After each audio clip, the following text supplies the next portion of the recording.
ओम नमः सिद्धेभ्यो।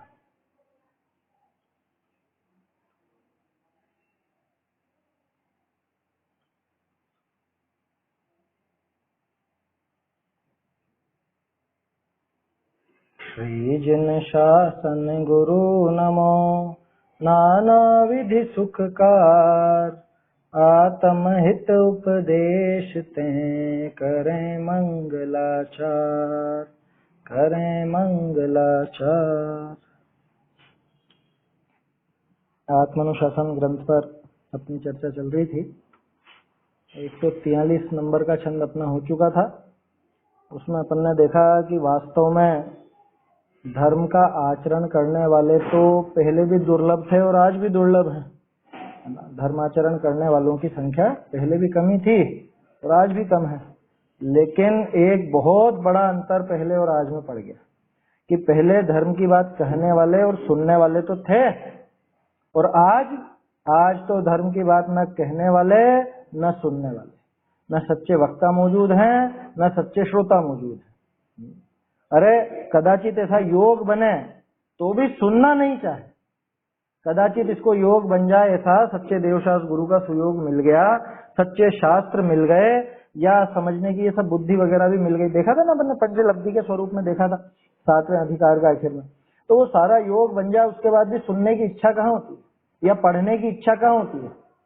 सुनने की बात तो तब लें जब कोई सुनाने वाला हो या कुछ हो, लेकिन पुस्तकें, शास्त्र, ये सब तो उपलब्ध है आज सबके पास ही। और मोबाइल का जमाना, इंटरनेट का जमाना, हर चीज आपको मोबाइल पर उपलब्ध हो चुकी है आज। अब तो कोई वो बहाना भी नहीं कर सकता हमारे पास तो शास्त्र ही नहीं है। जो चाहे वो शास्त्र उपलब्ध है, जो चाहे वो। आपने नाम तक नहीं सुने होंगे, ऐसे ऐसे शास्त्र आज ऑनलाइन सब मौजूद हैं, उपलब्ध। तो बोलो, लेकिन उसके बावजूद भी है न पढ़ने की इच्छा, न सुनने की इच्छा, न पढ़ाने वाले मिलते हैं न सुनाने वाले मिलते हैं। वक्ता श्रोता दोनों ही दुर्लभ हैं। धर्म की बात करने वाले, धर्म की बात सुनने वाले आज दुर्लभ हो गए। पहले धर्म की बात सुनने और कहने वाले तो सुलभ थे। जीवन में उतारने वाले भले ही दुर्लभ थे, कमी थे, वो तब भी थे, आज भी कमी है। लेकिन अब तो कहने सुनने वाले भी बहुत कम, ऐसा है।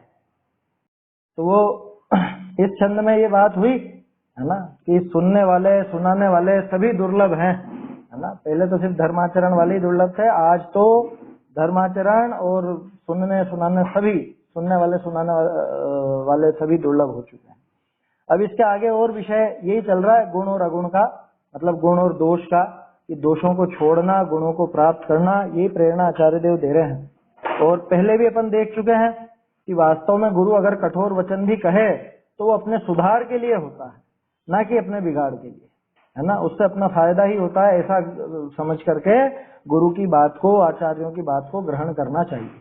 जिनवाणी की बात को इस तरह से स्वीकार करना चाहिए। ये बात हुई थी।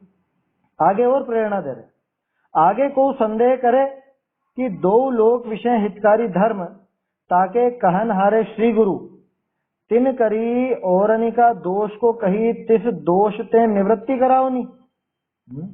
सो तैसे किए शिष्य के अपना दोष प्रकट होने ते अनिष्ट का संयोग भया, ताते वह आर्त ध्यानी होई, किछु भी भला मार्ग विषय न प्रवर्ते, सो ऐसा संदेह दूर करत सता सूत्र कहे। सामने वाले ने शंका क्या करी,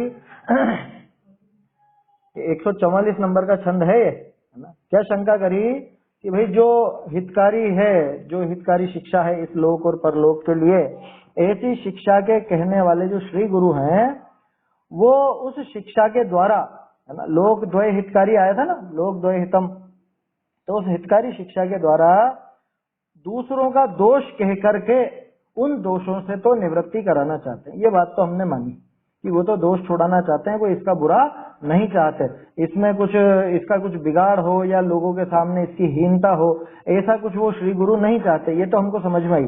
लेकिन जिसके दोष दिखाएंगे उस जीव के तो वो, उस शिष्य को तो, और मेरा दोष प्रकट कर दिया, मेरा दोष प्रकट किया, तो उसके तो आर्त ध्यान होगा ना। या है ना, अनिष्ट का संयोग हुआ, उसको अनिष्ट बात सुनने को मिली, उसको ऐसी अपनी खुद की बुराई सुनने को मिलती है, तो वो घबराता है, आकुल व्याकुल होता है।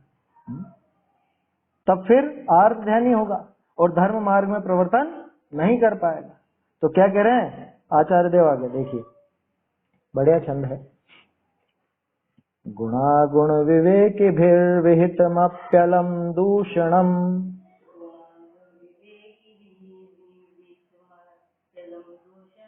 भवेत् सदुपदेशवन्मतिमतामति प्रीतये।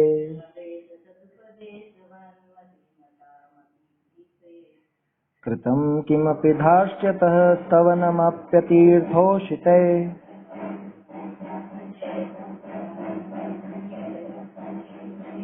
न तोषयति तन्मनांसि खलु कष्टमज्ञानता।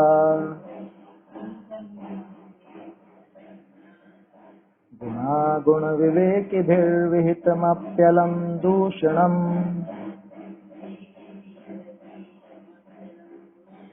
भवेत् सदुपदेशवन्मतिमतामति प्रीतये। कृतं किमपि धार्ष्यतः स्तवनमप्यतीर्थोषिते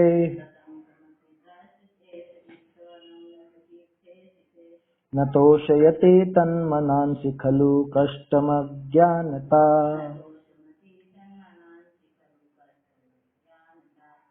गुण अरु दोष विवेकवान यदि अल्प दोष अतिशय कहते बुद्धिमान जन सदुपदेशवत उसमें अति प्रीति करते। किंतु धृष्टतावश अविवेकी करें प्रशंसा तो धीमान तुष्ट नहीं होते हैं इसमें उन्हें कष्टप्रद यह अज्ञान। क्या कह रहे हैं? गुणा गुण विवेकी भी, गुण और अगुण के जानने वाले। यहाँ पे अगुण का अर्थ दोष लेना, यहाँ पे अगुण का अर्थ दोष है। पहले एक बार मूखमा प्रकाशक में आया था देव भक्ति का अन्यथा रूप में अगुण शब्द आया था, गुण और अगुण की पहचान नहीं। वहां पे अगुण का अर्थ दोष नहीं है, वहां पे अगुण का अर्थ है कि जो उनके गुण नहीं है, वास्तविक गुण नहीं है, उनको अगुण कहा था। यहाँ पे अगुण का अर्थ है दोष, है ना। प्रकरण के हिसाब से अलग अलग अर्थ निकलता है ना। तनिष्क मुझे ध्यान रखना, यहाँ पर अगुण शब्द का अर्थ दोष भी होता है, लेकिन जहाँ पे दोष वाला अर्थ लेना वहीं पर, हर जगह नहीं। और अगुण का अर्थ जो गुण नहीं है या जो उनके गुण नहीं है उनको भी अगुण कहा जाता है। तो यहाँ कौन सा अर्थ लेना? जब गुण अगुण कहा जा रहा है तो इसका मतलब गुण और दोष इनके विवेकी भी, इनके विवेकियों के द्वारा, माने जो गुण और दोष में भली भांति अंतर जानते हैं, जो गुण और दोष को अच्छी तरह से समझते हैं, ऐसे व्यक्तियों के द्वारा विहितम, विहितम अपि अलम दूषणम, उसके द्वारा विहितम, विहितम माने कहा गया, है ना। अलम दूषणम अपि, बहुत बड़े दूषण भी या बहुत ज्यादा दोष निकाले गए हों। किसके द्वारा निकाले गए हों? लेकिन जो गुण और दोषों में समझता है, जिसको गुण और दोष की पहचान है, जो जानता है कि वास्तव में दोष क्या है, वास्तव में गुण क्या है, जिसको इतनी समझ है, वो व्यक्ति अगर बहुत दोष भी निकाले, बहुत दोष भी अपने में निकाले, तो भी कैसे होते हैं? भवेत सदुपदेशवत, कि वो तो सदुपदेश के समान हो, अथवा सदुपदेश के समान होना चाहिए। किसके लिए? मतिमताम, मतिमताम यानी मतिवान जीवों के लिए। मतिवान माने बुद्धिमान, कि जो बुद्धिमान जीव हैं उनके लिए तो वो जो दोष निकाले गए हैं खुद में, है ना। मान लो कोई व्यक्ति है और वो समझदार है, अब कोई दूसरा समझदार व्यक्ति जो गुण और दोषों का अच्छा पारखी हो, जो समझता हो क्या वास्तव में गुण और क्या वास्तव में दोष है, जो ऐसा व्यक्ति समझता हो और वो उस व्यक्ति के दोष निकालता हो, बहुत सारे दोष, तो उस समझदार व्यक्ति को क्या लगेगा कि इसने मेरे दोष निकाले, बहुत बुराई करी, ऐसा वैसा है? नहीं, कह रहे ये तो मेरे लिए इसने सदुपदेश दिया है।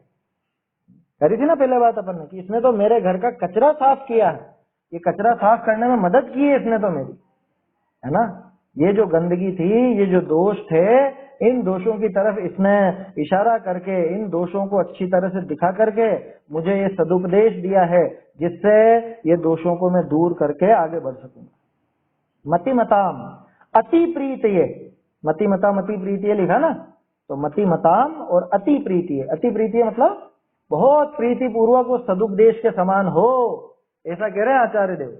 क्या अब सोच लो, अपन बुद्धिमान है कि मूर्ख है? अगर अपन बुद्धिमान हैं तो कोई अपने में दोष बताए तो हमें कैसा लगना चाहिए? अति प्रीति से उसको सदुपदेश की तरह ग्रहण करना चाहिए। समझ में ही बात। जैसे मान लो उदाहरण के तौर पर मेरे को कोई ऐसा मतलब समझ लीजिए, मान लो मुझे किसी ने रात में कुछ खाते पीते हुए देख लिया, है ना। वैसे खाते पीते नहीं है अपन, लेकिन देख लिया, मान लो ऐसा किस्सा समझ। अब आप कहो कि अरे ये तो रात में खा रहे हो, रात में पी रहे हो ये, हैं? तो क्या कहना चाहिए मुझको? अच्छा चलिए थोड़ा सा उदाहरण पलट देते हैं। बहुत से लोग हैं ना जो रात को भोजन तो नहीं करते, रात को भोजन नहीं करते, लेकिन क्या करते हैं कि चिप्स खा लेंगे, चिप्स, केले के चिप्स खा लेंगे, मूंगफली के दाने खा लेंगे, आम खा लेंगे, केला खा लेंगे, फल खा लेंगे कि फलाहार तो चलता है रात में साहब। ऐसा समझते हैं ना बहुत से। पहले भी रात्रि भोजन संबंधी अपनी चर्चा हो चुकी। मान लो मुझे ऐसा करते हुए कोई देख ले और वो कहे कि अरे रात में पानी पी रहे थे आप, रात में आप ये चिप्स खा रहे थे, रात में मूंगफली के दाने खा रहे थे आप, कह रहे तो उसमें क्या हो गया, ये तो चलता। मुझे ये जवाब देना चाहिए या मुझे ये सोचना चाहिए कि अरे ये इसने सच बात की है, मुझे बिल्कुल ये प्रवृत्ति छोड़ देनी चाहिए, ये मेरे लिए उचित नहीं है ये प्रवृत्ति, ये जैन धर्मानुकूल आचरण नहीं है ये, मुझे इससे सीख लेनी चाहिए। कोई अगर अपने एक छोटा सा उदाहरण है खान पान का, क्योंकि ये सबसे जल्दी समझ में आ जाता है जीवों को। कोई चीज अपने खाने में आती हो जो अभक्ष हो और वो कहता है सामने वाला कि अरे आप ये खाते हो, ये तो महाभक्ष है, ये तो अपने खाने लायक नहीं। अरे क्या सब कुछ छोड़ देवे क्या है? क्या होना चाहिए अपना जवाब? ये सारी चीजें छोड़ दें क्या, सभी छोड़ देंगे, ये होना चाहिए जवाब? नहीं, अरे ये बिल्कुल सही बात है, ये मेरा राग बहुत खोटा है, मैं अभी भी ये चीजें जो मेरे भक्षण करने लायक नहीं है, जो मेरे सेवन करने लायक नहीं है, मैं क्यों इनमें उलझाऊं, क्यों इन चीजों में अपना राग द्वेष आदि विकल्प करता हूँ। इसने बहुत अच्छा काम किया जो इसने मेरा दोष दिखाया।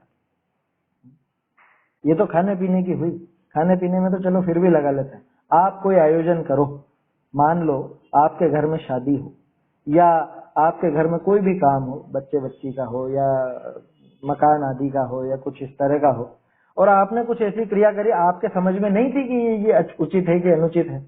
अब कोई आपको बता अरे ऐसा भी कोई करते हैं क्या, अपन जैन है, ये अपने लायक काम नहीं है, तुमने ऐसा करा, गलत किया है, और आप उसको मान लो धर्म समझ के करते हो, तो फिर मानेगा कोई गलती है?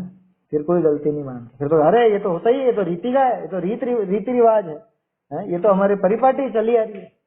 वहां पे फिर अकड़ जाते हैं, वहां पे फिर ऐसा हो जाता है कि अरे नहीं सही है, ये फालतू में ऐसी बात करते हैं, ये फालतू में दूसरों के सामने ऐसी हमारी बात करते हैं, हमारी बुराई करते हैं। बुद्धिमान व्यक्ति क्या करेगा? बुद्धिमान व्यक्ति तो ये देखेगा अरे इसने वास्तव में ये सदुपदेश दिया, आगे से इस मामले में सतर्क रहना, इस मामले में अपने को इस बात में, इस विषय में अपने को पूरी सावधानी रखनी चाहिए। समझ में ही बात? कैसा लगे उसको, वो जो दोष निकाले गए उसमें कैसे लगे? सदुपदेश के समान लिखा ना, ये सदुपदेशवत, ये त का संधि होकर के न बन गया है मुदित, है ना, आगे म आ रहा है ना, तो म के पहले वो त न बन जाता है। सदुपदेशवन मतिमताम अति प्रीतिये, ये जो मतिमताम है, जो मतिवान है, बुद्धिमान है, उस बुद्धिमान जीव को तो अत्यंत प्रीति पूर्वक उस सदुपदेश के समान भाषित होगा। क्या चीज?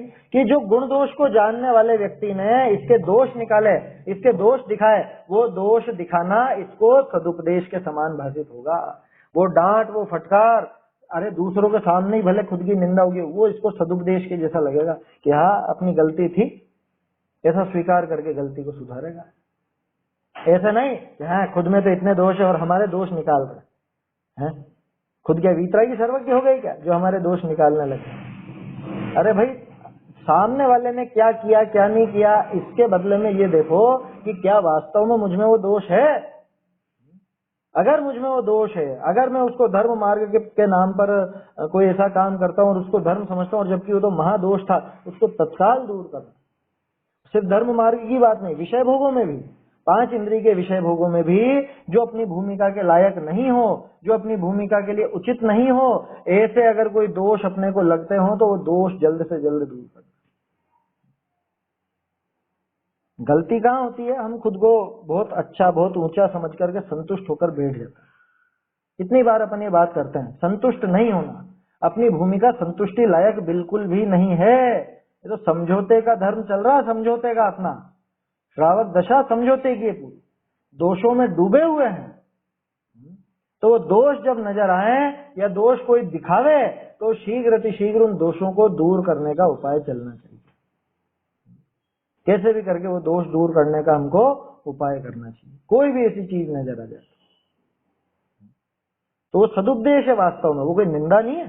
सामने वाले ने अपनी निंदा नहीं की, ऐसा समझ करके उस बात को ग्रहण करना और दोषों को दूर करना। और क्या कह रहे हैं, ये तो हुई समझदारों के द्वारा किया गया दोष वर्णन। अब चल रहा है गैर समझ लोगों के द्वारा की गई प्रशंसा। उसको कैसे लेना? कृतम किमपि धार्ष्टतः, धार्ष्टतः मतलब जो धृष्टता पूर्वक अथवा धृष्ट जीव के द्वारा, कृतम किमपि अगर थोड़ी बहुत भी, स्तवनम स्तवन भी किया, किसने? अतीर्थ होशिते, अतीर्थ होशिते है ना, ये शब्द को समझना तनिष्क मुदित। अतीर्थ किसको कहा? ये जो तीर्थ की बात नहीं करता।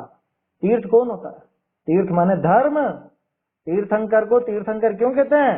कि धर्म की बात वो सुनाते हैं, धर्म का मार्ग वो बताते हैं, है ना, सुखी होने का मार्ग वो बताते हैं, इसलिए उनका नाम है तीर्थंकर। तो तीर्थ कौन हुआ? तीर्थ हुआ अपना धर्म। अतीर्थ माने अधर्म। तो अतीर्थ होशिते कि जो धर्म के बारे में जरा भी नहीं समझते, उनके द्वारा धृष्टता पूर्वक की गई जरा सी भी प्रशंसा न तोषयति तन्मनांसी, उस समझदार व्यक्ति के मन को संतुष्ट नहीं करता। न तोषयति कि जरा भी संतुष्टि प्रदान नहीं करता। समझ में आ रही है बात? समझदार व्यक्ति कैसा है? समझदार व्यक्ति ऐसा है कि जिनको गुण दोषों की परख है, जिनको गुण दोषों की समझ है, उस व्यक्ति के द्वारा अगर इसकी निंदा भी की जाए, इसके दोष भी बताए जाएं, तो भी ये उनको अपने लिए सदुपदेश समझता है। ठीक है। और जो अतीर्थ व्यक्ति है, जो धर्म मार्ग में बिल्कुल भी नहीं समझता है ना, लौकिक भागा दौड़ी करता रहता है, उस क्रिया कांड में उलझा रहता है, और वो इसकी बहुत बहुत प्रशंसा भी कर दे, कितनी भी प्रशंसा कर दे, वो इसको जरा भी, समझदार व्यक्ति के मन को जरा भी वो प्रशंसा संतुष्ट नहीं करती, नहीं करनी चाहिए। अगर हम समझदार हैं तो हमारी प्रवृत्ति ऐसी होनी चाहिए। लेकिन होता क्या है, कोई जरा सी आपकी तारीफ कर दे, कौन व्यक्ति? कोई भी एरा गेरा कोई भी आपकी तारीफ कर दे, या सोशल मीडिया का जमाना है ना, तो जरा सा ऐसा अंगूठा दिखा दे, लाइक कर दे या कुछ कर दे, और देखो देखो देखो इतने लोगों ने पसंद करा, इतने लोगों ने प्रशंसा की। मान लो आपको कोई सभा में बिठाया गया हो, आजकल तो होता है ना शिविरों में, तो सबको ही कुछ ना कुछ बना ही देता है। क्या आप आ जाओ साहब, आप मुख्य अतिथि, आप मुख्य क्या बोलते हैं वो अध्यक्ष महोदय, या आप वो आपको वो बना देना, आपको वो बना देना।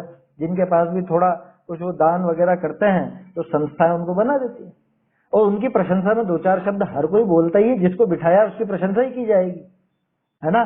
अब थोड़ी सी प्रशंसा होगी और हम फूले नहीं समाते हैं। हमें क्या लगता है, अरे देखो इतने लोगों के सामने मेरी तारीफ की गई है, इतने लोगों के सामने हमारी बढ़ाई की गई है ना। अच्छा, और फिर इतना ही नहीं, मैं क्या करूंगा, मैं मेरे रिश्तेदारों को भी बोलूंगा, अरे वो देखना प्रोग्राम, उसके अंदर मेरे लिए बोला है खूब, क्या इतने लोगों ने मेरी प्रशंसा करी। अरे भैया पागल मत बनो, पागल मत बनो, जरा सी गर्म और ठंडी श्वासें ये पुण्य पाप की, अरे मृत्यु की अगवानी है, अमन नहीं है। बाबूजी की पंक्तियां हैं, गर्म और ठंडी सांसें ये पुण्य पाप की। क्या गरम गरम सांसें आती है ना, गरम सांसें चल रही हो तो कैसी, अरे बीमार है, बुखार आ रही है इसको जबरदस्त, और ठंडी चल रही है तो ये ठंडी में भी मरने वाला है। ये ठंडी सांसें कौन भरता है? जिसका शरीर ठंडा पड़ने लग जाता है मरता है बहुत जल्दी, मरते समय आती है ना ठंडी सांस। तो बोलो ये जो प्रशंसा है ये ठंडी सांस है, आया समझ में? और ये जो निंदा है ये गर्म सांस है। ये समझ में आई बात? छोटे दादा ऐसा उदाहरण दिया करते थे क्या, कि मेरा स्वास्थ्य बहुत जल्दी खराब होता है, गर्म हवाएं और ठंडी हवाएं दोनों से मैं परेशान हो जाता हूँ। समझे क्या कहना चाह रहे थे? गर्म हवाएं माने वो निंदा की गरम गरम हवाएं, और प्रशंसा की ठंडी ठंडी हवाएं। बोलो कौन सी हवा अच्छी? कि दोनों ही हवा में मेरा स्वास्थ्य खराब होता है। समझदार व्यक्ति के लिए तो वो जो दोष दिखाया गया है वो तो उसको लगता है सदुपदेश जैसा, और ये जो बहुत बहुत प्रशंसा करते हैं ये उनकी बातों में नहीं आता, लल्लो चप्पो में नहीं आता। समझ में ही बात है? तो तारीफ वगैरह कोई कर दे, थोड़ी सी प्रशंसा कर दे क्या, तो उसमें संतुष्ट नहीं हो जाता। अभी थोड़े दिन पहले हम तत्व चर्चा देख रहे थे बाबूजी की, है ना, वीडियो थी एक, तो उसमें कोई मिलने गए थे उनसे, तो उन्होंने कहा बाबूजी थोड़ा आशीर्वाद दे दीजिए इनको।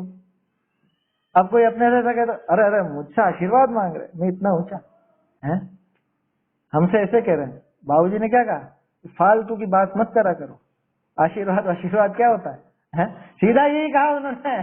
समझ में ही बात, ये होता है तटस्थ व्यक्ति, समझदार व्यक्ति का दिमाग इस तरह। कोई आपसे कहते थोड़ा सा आशीर्वाद दे दो बच्चों को, आप आपका आशीर्वाद दे दो, फिर कैसा फूला नहीं समझता है, कह रहे मुझसे आशीर्वाद मांगा, मैं इतना ऊंचा हूँ, या लोग मुझे इतना ऊंचा समझते हैं। ऐसे भ्रम में मत रहो, ऐसे भ्रम में नहीं रहना अपने को, है ना। थोड़ी सी कोई प्रशंसा कर दे और हम चौड़े और बाजार छकड़ा हो जाता है, फिर ऐसा नहीं होना चाहिए। हमें हमारी प्रवृत्ति में कोई अगर दोष दिखाता है तो उसको बिल्कुल एकदम तटस्थ भाव से उसको समझ करके कि ये वास्तव में मुझ में अगर दोष है तो वो दोष निकालने के लिए प्रवृत्त होना चाहिए, उसको सदुपदेश की तरह ग्रहण करना चाहिए, है ना। और कोई झूठे ही प्रशंसा करता हो, बहुत तारीफ करता हो, उससे संतुष्ट मत हो जाना। चाहे उसने आपकी रूप की प्रशंसा करी हो, चाहे आपकी बोली की प्रशंसा करी हो, चाहे आपकी सुंदरता की, चाहे आपके कपड़ों की, चाहे आपके रहन सहन की कोई प्रशंसा कर दे तो फूल मत जाना। तो सुनील भैया है ना ब्रह्मचारी जी, वो तो ये कहते हैं रूप के प्रशंसक शील के लुटेरे हैं, इतना तक कहते हैं वो तो। अरे बहुत सुंदर लग रहे हो, बहुत अच्छे लग रहे हो। क्यों भैया, तेरे को क्या लेना देना है जो तू सुंदर लग रहे हो, अच्छे लग रहे हो? तुझे तमीज नहीं है दूसरी औरतों को देख करके ऐसा कहता है बहुत सुंदर लग रहे हो? करते हैं ना, सोशल मीडिया पे तो यही चलता है आजकल। ये फोटो चढ़ाएगा, ये चढ़ाएगा, ये वो महिला है वो फोटो चढ़ाएगी और फिर देखेगी उसमें कितने लोगों ने पसंद किया, कितने लोगों ने तारीफ की। क्या क्या है मन में, क्या है? कि दूसरे पुरुष देख करके मेरी प्रशंसा करे, मेरा रूप देख करके। और ये व्यक्ति जो ये तारीफ कर रहा है, ये कौन है, ये सोचो तो सही। वो आपकी सुंदरता की प्रशंसा कर रहा है, इसका मतलब क्या है कि उसकी निगाह में खोट है, नहीं है ये बात? क्यों? पर महिला की, पर स्त्री की प्रशंसा करना ये अच्छी बात है, मतलब उसके रूप की। अगर वो गुणवान हो, जैसे कि अरे बहुत स्वाध्यायी महिला है, बहुत समझदार है, उनका तो आचरण सतियों जैसा जीवन है, या ऐसी बात है जब तो समझ में भी आती, अरे बहुत बढ़िया लग रहे हो, बहुत सुंदर लग रहे हो, और ऐसा और वैसा नहीं होती ये बात है।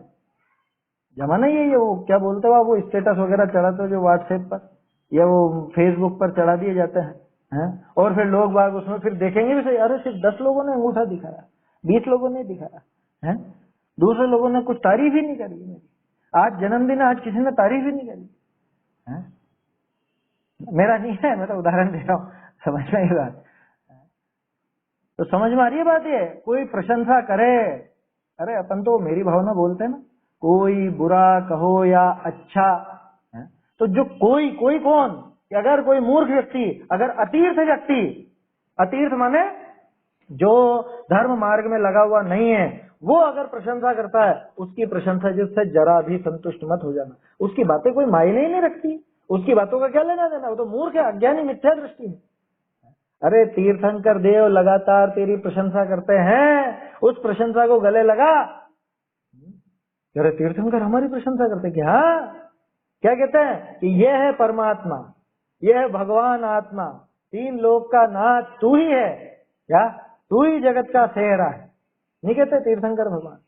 हमारा स्वरूप दिखाते हुए क्या कहते हैं कि हम भी तुझे नमस्कार करते। अरे तीर्थंकर मुझे नमस्कार करते हैं कि हाँ, आत्मा का जो शुद्ध स्वरूप है उसी में तो लीन होते हैं। तीर्थंकर भी, केवली भी, अरंत सिद्ध सभी किसमें लीन होता है?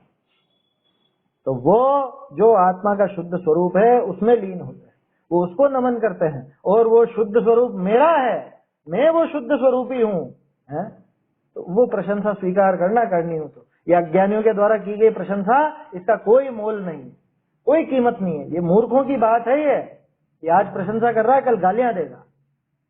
समझ में ही बात? आप सोच रहे हो कि मैं इसको बुला करके या मिठाइयां खिलाऊं, मैं इसको जिमाऊं तो ये मेरी तारीफ करे, कुछ नहीं करेगा। खाया पिया और छुट्टी, ये हाथ झटकारा छुट्टी। समझ में ही बात? इसलिए भ्रम में मत रहना, अज्ञानियों की प्रशंसा से फूल कर कुप्पा मत हो जाना, है क्या बोलते हैं वो लौकिक में, चने के झाड़ पर मत चढ़ जाना। चने के झाड़ पे चढ़ा दिया तारीफें कर करके, ऐसा नहीं चढ़ जाना।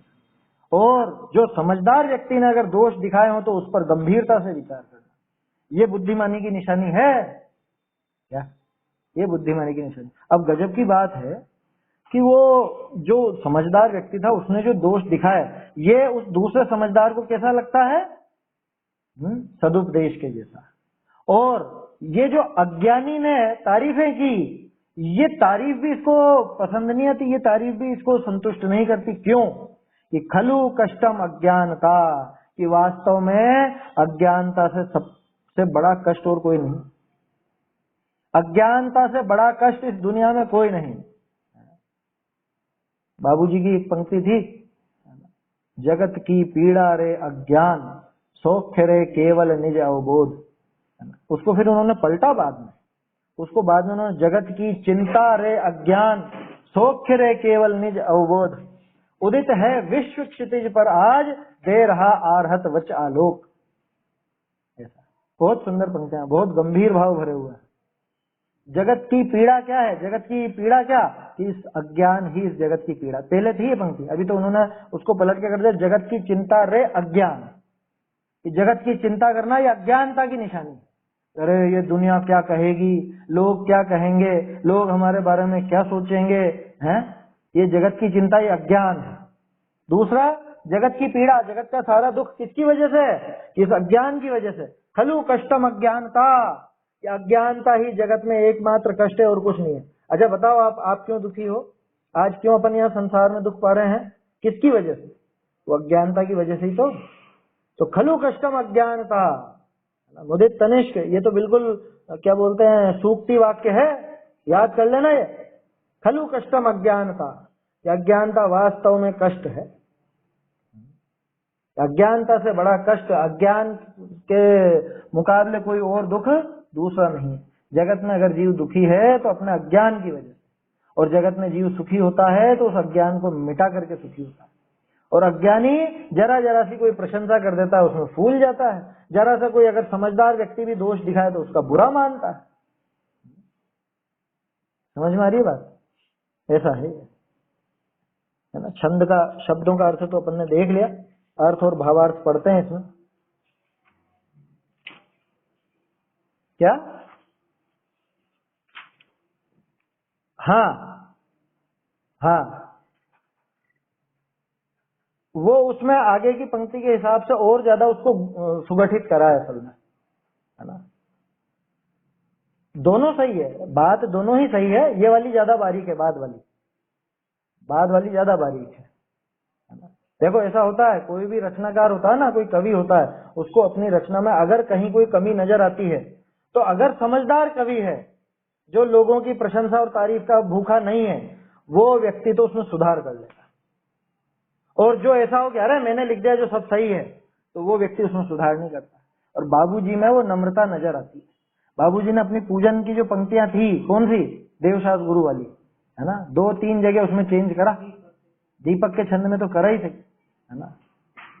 तो वो कर देते थे चेंज, जैसा आपको कोई उनको बताता तो वो चेंज करते थे। उनको अगर मालूम पड़ जाती कि अरे हाँ ये इसमें गलत है या ये इसमें थोड़ी कमी है, तो उसमें सुधार कर देते थे, है ना।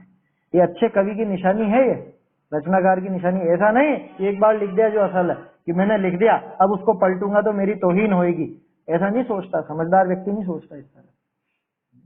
होता है ना बहुत, अभी मैं कुछ लिख दूं और आप उसमें बताओ कि अरे साहब ये इसमें ऐसा ऐसा ऐसा है, तो मेरे को लगा अरे ये नहीं ठीक है, तो उसमें चेंज नहीं करना चाहूंगा। अगर कमी लगती है तो उसमें सुधार होना चाहिए। दोनों में क्या अंतर है? देखो, जगत की पीड़ा रे अज्ञान, इसका तो अर्थ यही है जो इस छंद में है, खलु कष्टम अज्ञानता, है ना। कि जगत की पीड़ा क्या है? कि जगत की पीड़ा एकमात्र वो अज्ञान है, उस अज्ञान के द्वारा ही पैदा हुई है। वास्तव में वो अज्ञान ही पीड़ा है, अज्ञान ही दुख है। अज्ञान से दुख होता हो ये तो बात अलग, वो अज्ञान ही दुख है, पहली बात। दूसरा है जगत की चिंता रे अज्ञान, इसका अर्थ पलट गया। इसमें अर्थ ऐसा आ गया कि जगत की चिंता करना, कैसी चिंता? जो हर एक जीव को होती है, अरे लोग क्या कहेंगे, हैं, थोड़ी सी वो स्टेटस की चिंता, है ना। वो अरे जगत की ये चिंता जो ये अज्ञान है, महाअज्ञान है। सौख्य रह के, और जगत की चिंता का अर्थ बहुत गंभीर है। वहां अकेला ये वाली चिंता नहीं है जो मैंने अभी आपसे कह दी। वहां चिंता का अर्थ चिंतन भी है कि पूरे लोक में, जगत में किसी का भी चिंतन करो, किसी का भी XYZ, किसी का भी, चाहे वो अशुभ रूप हो चाहे शुभ रूप हो, वो सारा का सारा अज्ञान है इस जीव का। बताओ, वो बहुत गंभीर बात है, वो नियम सार जी से संबंधित बात है। देवशास्त्र गुरु का चिंतन, वो भी विकल्प है ना। जगत ही तो है वो भी अपने लिए, अपने एक और राम दूसरी ओर ग्राम, ऐसा कहते थे गुरुदेव। एक तरफ ये आत्मा राम, दूसरी तरफ बाकी सब गांव। अब मैं दूसरी तरफ देखूं कि आत्मा को देखूं? आत्मा को नहीं देखता तो निश्चित रूप से दुखी होगा, चाहे वो विषय भोगों में नहीं है, वो तो देवशास्त्र गुरु में अटका हुआ हो, लेकिन वो भी विकल्प है ना, विकल्प है ना वो विकल्प है, इसलिए दुख है। तो इसलिए वहां कहा जगत की चिंता, यानी जगत का चिंतन भी आ गया उसमें, और जगत की चिंता मन, अरे जगत क्या कहेगा, लोग क्या कहेंगे, लोग हमें किस निगाह से देखेंगे, हैं? समाज की भी कोई चीज होती है, समाज की भी कोई बात होती है। सामाजिक प्राणी, अपन समाज में रहना पड़ता है, तो समाज के हिसाब से चलना भी पड़ता है साहब। ये जगत की चिंता, ये महाज्ञान है। ये जाने कितने तरह के मिथ्यात्व को बढ़ावा देने वाला विचार है ये। कौन सा? जगत की चिंता का। समझ में आई बात? दूसरे लोगों को मैं सोच सोच करके दूसरों के बारे में, अरे ये मुझे शायद अच्छा नहीं समझेंगे, ऐसा करेंगे तो अच्छा नहीं लगेगा, ऐसा बोलेंगे तो अच्छा नहीं लगेगा। ये पिछला छंद जो निकला वो वक्ता और श्रोता का, असली बात बताने से क्यों झिझकते हैं? जगत की चिंता। जगत, अरे लोग बाग शायद क्या पता ये पसंद नहीं करें, अपन इतनी खड़ी बात बोलें, अपनी इतनी सख्त बात बोलें तो लोगों को क्या पता पसंद आए कि नहीं आए। ये जगत की जो चिंता है, ये अज्ञान, ये वक्ता को अपने कर्तव्य से विमुख करती, प्रत्येक जीव को अपने कर्तव्य से विमुख करती है ये चिंता। मैं मेरे हित के मार्ग पे लगूं। अभी जैसे मान लो अपन जैसे कोई ब्रह्मचर्य लेना चाहे, अब लोग, अरे कोई ब्रह्मचारी भी हुआ जाता है, लोग क्या कहेंगे, ब्रह्मचर्य ले, शादी नहीं कर रहे हैं, ये नहीं कर रहे हैं, वो नहीं कर रहे हैं, ऐसा विचार करे तो वो आगे बढ़ पाएगा क्या? धर्म मार्ग पर आगे बढ़ पाएगा? बिल्कुल नहीं बढ़ पाएगा। जगत की चिंता छोड़ ही देना। कोई पाप कार्य अपन करते हो, है ना, मान लो कोई ऐसा काम करता हूं मैं जिसमें बहुत पाप होता हो, अब बहुत वर्षों से कर रहा हूं और उसको छोड़ना चाहूं, अरे इतने सालों से कर रहा हूं, लोग क्या कहेंगे, समाज क्या सोचेगा, है, समाज क्या सोचेगा, ये चिंता नहीं करनी बिल्कुल भी। क्या? रंच मात्र भी चिंता नहीं करनी। इसका नाम है जगत की चिंता।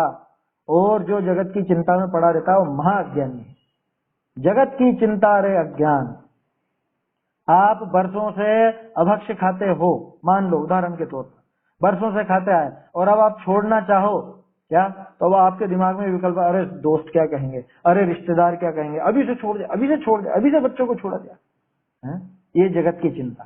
बहुत से लोगों को झेप रहती है ना, झेप रहती है कुछ इस तरह की, क्या लोग बाग क्या सोचेंगे, लोग क्या कहेंगे, हैं, लोग क्या बातें बनाएंगे। अरे ये चिंता भी तुम करोगे तो लोग क्या करेंगे फिर चिंता, है?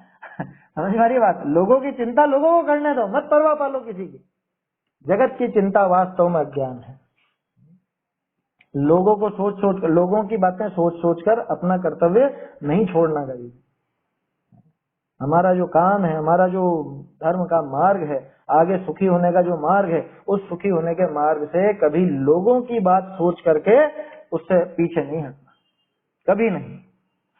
देखिए क्या कह रहे हैं, है ना, अर्थ पढ़ते हैं अपन। गुण और दोष का विवेक सहित जे सत्पुरुष, तिन करी अपना दूषण अतिशय करी प्रकट किया हुआ भी, बुद्धिवान जीवन के जैसे भला उपदेश प्रीति उपजावे, तैसे अत्यंत प्रीति के अर्थ हो है। क्या? वो प्रीति के लिए है उसकी, वो उसकी संतुष्टि के लिए है। कौन सा? कि वो जो बुद्धिमान व्यक्ति ने, गुण और दोष के विवेक वाला जो व्यक्ति है, गुण और दोषों को समझने वाला जो व्यक्ति है, वो अगर इसके दोष दिखाता है तो वो दोष दिखाना भी इसकी प्रीति बढ़ाने वाला होता है। अरे देखो देखो मेरी एक कमी निकली, मेरी एक कमी मैं दूर करना चाहूंगा। तो बुद्धिमान जीवों के तो वो भला उपदेश जैसे प्रीति उपजाता है, वैसे वो दोष दर्शन भी उसके प्रीति उपजाता है कि अरे दोष निकाले। आलोचना पाठ क्या है? आलोचना पाठ अपना दोष दर्शन ही तो है ना, कि हे प्रभु दिन भर में मैंने ऐसा ऐसा पाप किया, ये किया, ये किया, ऐसा पानी ढोला, छना बिन छना क्या किया है, पंखा चलाया, उसमें इतने जीवों का घात हुआ, ये करा वो करा। वो सिर्फ बोलने का है कि वो अपने दोष ही तो दिखाए जा रहे हैं। आलोचना माने क्या? कि खुद के जो दोष दिखाए गए तो वो दोष दिखाया जाना इसको कैसा लगता है? इसको ऐसा लगता है जैसे सदुपदेश दिया गया। जैसे सदुपदेश इसकी प्रीति का कारण होता है, वैसे ये दोष दर्शन भी इसकी प्रीति का कारण होता है। बुद्धिमान के बहुरी धर्म तीर्थ के न सेवन हारे, है ना, जो धर्म तीर्थ से बिल्कुल विमुख है, अतीर्थ शब्द आया था ना, अतीर्थ, तो धर्म तीर्थ के न सेवन हारे ऐसे जीव तिन करी ढीठता पने, ढीठ पनाते हैं, किचु किया हुआ गुणानुवाद है, सो भी तिनी बुद्धिवानों के मन को नाही संतोष उपजावे। जो धर्म से विरुद्ध चलने वाले जीव हैं, धर्म विरुद्ध जिनका आचरण है, ऐसे व्यक्ति के द्वारा अगर थोड़ी बहुत प्रशंसा भी कर दी जाए तो वो प्रशंसा, वो गुणानुवाद भी उन बुद्धिमानों के मन को संतोष नहीं देता, उनके मन को संतुष्टि प्रदान नहीं करता। अब अपन विचार कर लो, हमें बुद्धिमानों की श्रेणी में रहना है कि मूर्खों की श्रेणी में? जरा सी तारीफ से ऐसे फूल जाना है कि अरे जो अपने दोष दिखा रहा है उस दोषों को दूर करने का उपाय करना। यहाँ अन्यथा पनोभासे है, तो यह अज्ञानता खेदकारी है। लो बताओ, ये जो प्रशंसा नहीं सुहाई, प्रशंसा से संतुष्ट नहीं हुआ और दोषों में जिसने भला माना, ऐसा उल्टा काम क्यों हुआ? क्योंकि वो प्रशंसा अज्ञानी के द्वारा की गई थी। अज्ञानता वास्तव में खेद पूर्वक है, खेदकारी है, अज्ञानता कष्टकारी है। भावार्थ, जो जाका हित चाहे सो तो जैसे वाका भला होई तैसे ही करे। क्या? जो जिसका हित चाहता है वो तो जैसे उसका भला हो वैसे ही करेगा ना। गुरु हमारा भला चाहते हैं तो गुरु जानते हैं कि इसमें ये दोष है, तो वो दोष निकालने का तरीका, उस दोष को एक तरह से इसको दिखाते हैं, प्रकट करते हैं। तो जानते हैं कि इसको मैं दोष प्रकट करूंगा तो ये दोषों में सुधार लाएगा, दोष दूर करेगा, तो इसलिए वो दोष दिखाते हैं। जो जाका हित चाहे सो तो जैसे वाका भला हो, जैसे भी करके, प्रशंसा करके भला हो तो प्रशंसा करके करेंगे, डांट करके भला होगा तो डांट करके करेंगे, है ना। अरे माँ बाप अपने बच्चे को उसका भला देखना चाहते हैं ना, तो जैसे भी भला हो वैसा काम करते हैं। उनको लगता है कि ये बच्चा बिगड़ रहा है तो उसकी डांट पिटाई भी हो जाती है, नहीं होती है? क्यों? क्योंकि वो उसका भला चाहते हैं, वास्तव में भला करना चाहते हैं, इसलिए वो जैसा उनको उचित जान पड़ता है वैसा वो करते हैं। ताते उस जीव के बुरा होने का कारण जो दोष, ताके छुड़ाने के अर्थ सत्पुरुष दोष भी प्रकट करे है कि भैया आचार्य देव तुम्हारा भला चाहते हैं, तो तुम्हारा भला करने के लिए बुरा किससे हो रहा था? बुरा हो रहा था दोषों से। तो उस दोष से जो बुरा होता था, उस बुरे से बचाने के लिए वो तेरे दोष भी दिखाएंगे, तू उनका बुरा मत मान। जो ये दोष न प्रकट करे तो अज्ञानी जीव अपना दोष को कैसे जाने? सोचो तो सही। अगर आचार्य देव हमें अपने दोष नहीं दिखाते, अगर आचार्य देव हमारी प्रवृत्ति में जो गड़बड़ होती है, जो पाप होते हैं, उन पापों को नहीं दिखाते, तो हम कैसे पहचानते कि हम में ये कमी है, हम में ये गलती है? कैसे पहचानता? श्री जिनकी धुनि दीप शिखा सम, जो नहीं होत प्रकाशन हारी, तो किस भांति है पदार्थ पाती, कहाँ रहते अविचारी, अज्ञानी बने रहते। है समझ में? तो जो ये दोष न प्रकट करें, अगर ये जो सत्पुरुष हैं, जो अपने आचार्य देव हैं, ये अगर दोष नहीं दिखाएं तो हम जैसे अज्ञानी जीव अपने दोष को कैसे जाने? बहुरी बिना जाने दोष को कैसे छोड़ें? मुझे पता ही नहीं चले कि मेरी ये प्रवृत्ति गलत है तो मैं उस प्रवृत्ति को क्यों सुधारूंगा? मुझे मान लो, मुझे पता ही नहीं चले कि कोई वस्तु अभक्ष है ना, जो मैं खाता हूं, और कोई वस्तु अभक्ष है तो मैं कैसे छोड़ूंगा उसे? मुझे, अच्छा सोचो, आपको पता ही नहीं चलता कि आलू प्याज आदि खाने में इतने जीवों का घात होता है, ऐसी हिंसा होती है, ये दोष है अपने में। अगर आपको पता ही नहीं चलता तो आप छोड़ते क्या? तभी छोड़ा ना आपने जब पता चला कि उसमें ऐसा दोष है। तो आचार्य देव वो दोष दिखाएंगे, अपने में जो कमी है वो दिखाएंगे, तो अपन उस कमी को दूर करने का प्रयास करें।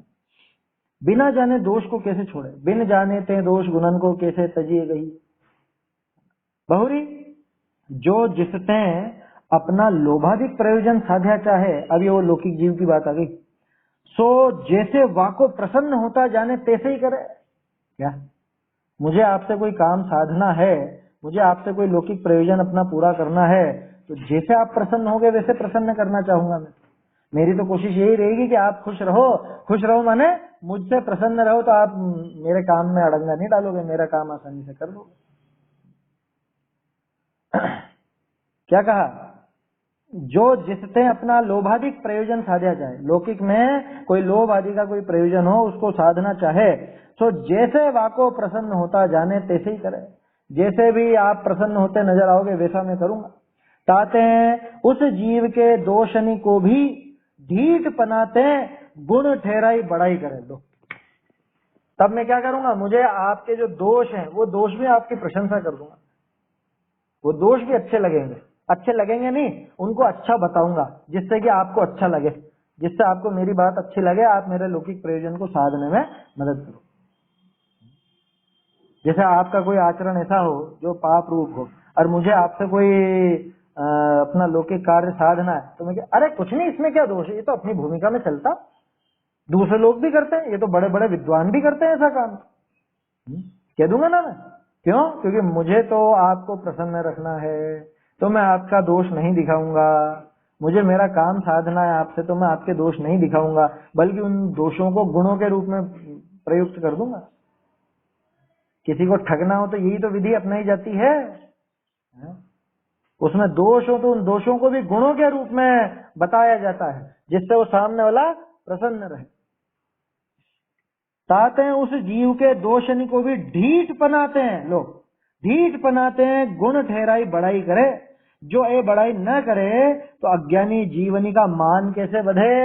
जो अज्ञानी है उसका मान कैसे बढ़ेगा, वो तो उसका मान बढ़ा करके अपना काम साधना चाहता है, उसको चने के झाड़ पर चढ़ा करके और खुद की वो एक तरह से काम निकालना चाहता है। समझ में आ रही है बात? अरे लोग बाग नहीं कहते, अरे भाभी आप चाय बहुत अच्छी बनाते हो, चाय बहुत अच्छी बनाते हो आप। क्यों क्यों कह रहा हूं मैं कि चाय बना के पिला दो आप मुझे, इसलिए तो कहूंगा ना। समझ में आई बात? छोटा सा उदाहरण है, आसानी से समझ में आ जाएगा। कोई आपकी तारीफ करता है, वो जो अभी थोड़ी देर पहले अपन ने बात करी, रूप के प्रशंसक शील के लुटेरे हैं। क्या है प्रयोजन? उनकी निगाहों में खोट है ना, इसीलिए वो आपके रूप की प्रशंसा करते हैं। और हम मूर्ख की तरह फोटो फोटो फोटो खींचो खींचो फोटो खींचो खूब खींचो और फिर फोटो चढ़ाएं और फिर सब तारीफ करें तो खूब प्रसन्न होता है।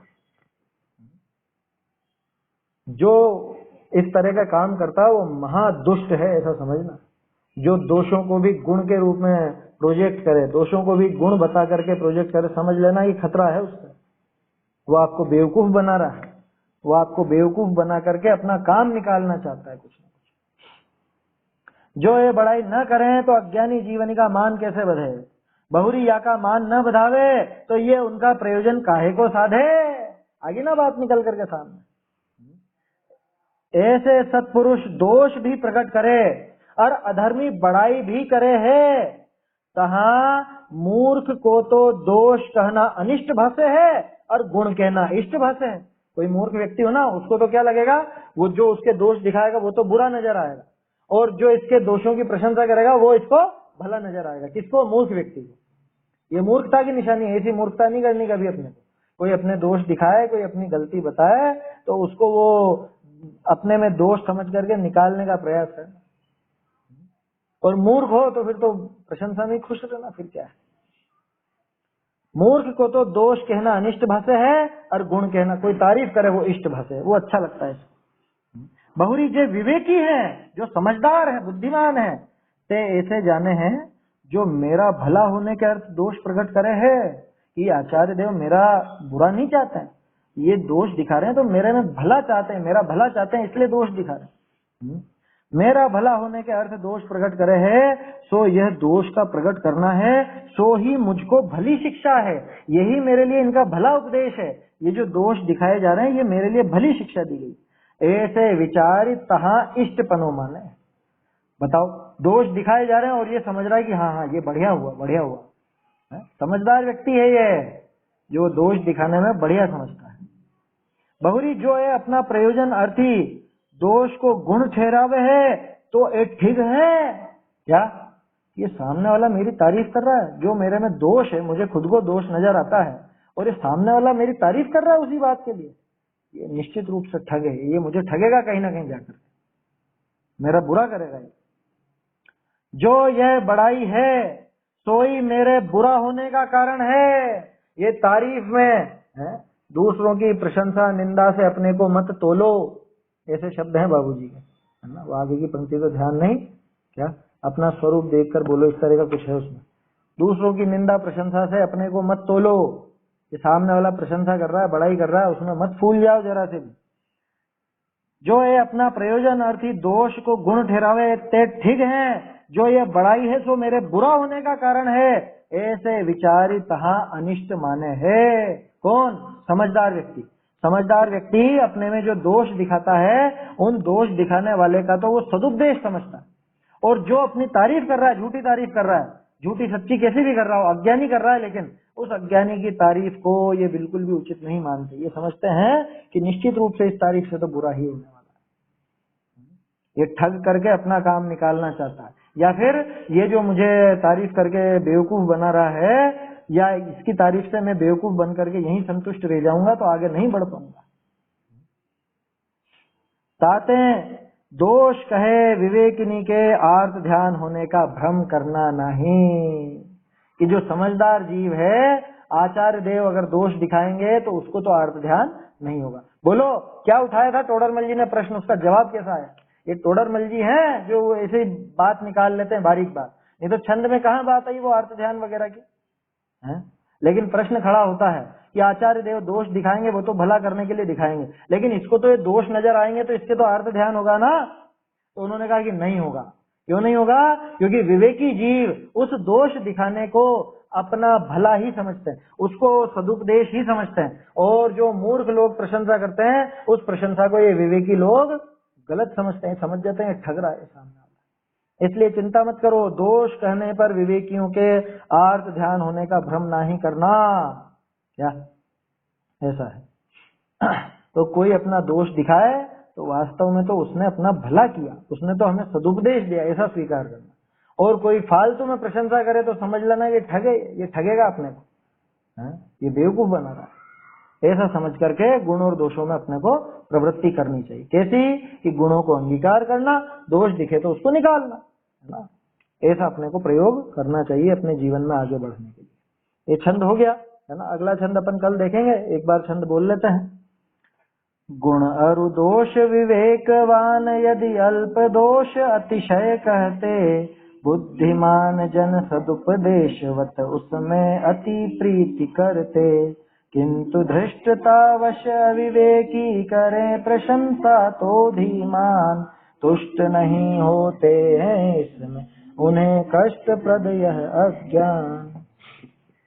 चैतन्य का स्मरण प्रतिक्षण ही करो रे, भव के अनंत दुख को क्षण में हरो रे। अक्षय अनंत निज सौख्य निधान पाओ, गाओ अरे नित इसी के गीत गाओ।